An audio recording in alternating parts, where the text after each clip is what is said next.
5 राज्यों के चुनाव परिणामों को लेकर राजनीतिक बयानबाजी तेज हो गई है। इसी बीच केंद्रीय मंत्री चिराग पासवान का बड़ा बयान सामने आया है। चिराग पासवान ने इन चुनाव नतीजों को ऐतिहासिक बताते हुए कहा कि इससे साफ है कि देश की बड़ी आबादी प्रधानमंत्री नरेंद्र मोदी के नेतृत्व पर भरोसा करती है। और अब प्रभु, अब जब चुनाव हारिएगा तो और क्या करेंगे?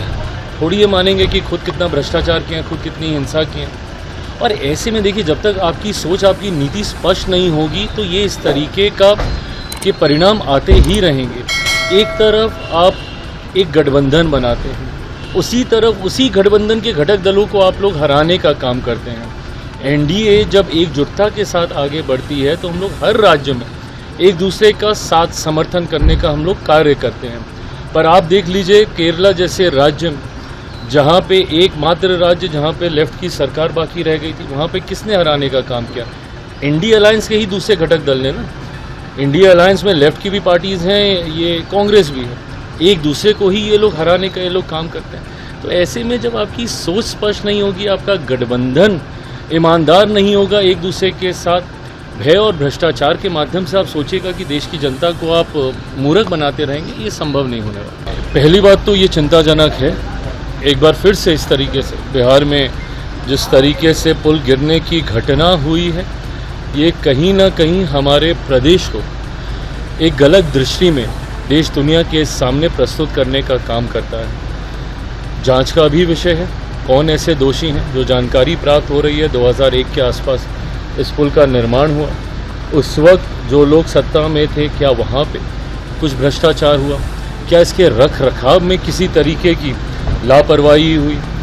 कल मुख्यमंत्री जी ने इसको लेकर बैठक की है और मैं मानता हूँ कि जो भी दोषी हैं, आज की तारीख में बिहार में मेरे प्रधानमंत्री नरेंद्र मोदी जी के सोच वाली सरकार है। ऐसे में अगर कहीं पे भी भ्रष्टाचार हुआ है या लापरवाही हुई है, ऐसे कोई भी अधिकारी या किसी भी दोषी को बख्शा नहीं जाएगा, ये विश्वास दिलाता हूँ। मैं मानता हूँ कि यकीनन ये 5 राज्यों के परिणाम अपने में ऐतिहासिक हैं।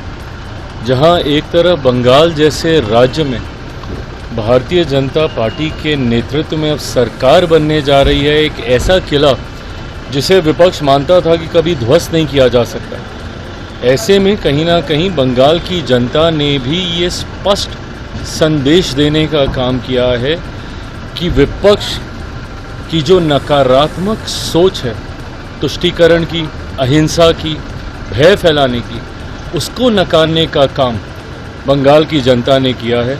मैं अपनी तरफ से, अपनी पार्टी लोक जनशक्ति पार्टी रामविलास की तरफ से हमारे प्रधानमंत्री आदरणीय नरेंद्र मोदी जी, जिनके नेतृत्व में ये संभव हुआ, जिनकी रणनीति से संभव हुआ, गृह मंत्री अमित शाह जी, और हम लोग के लिए ये एक और खुशी की बात है कि भारतीय जनता पार्टी के राष्ट्रीय अध्यक्ष बिहार से हैं और उनके नेतृत्व में पहली बार ये चुनाव हो रहे थे।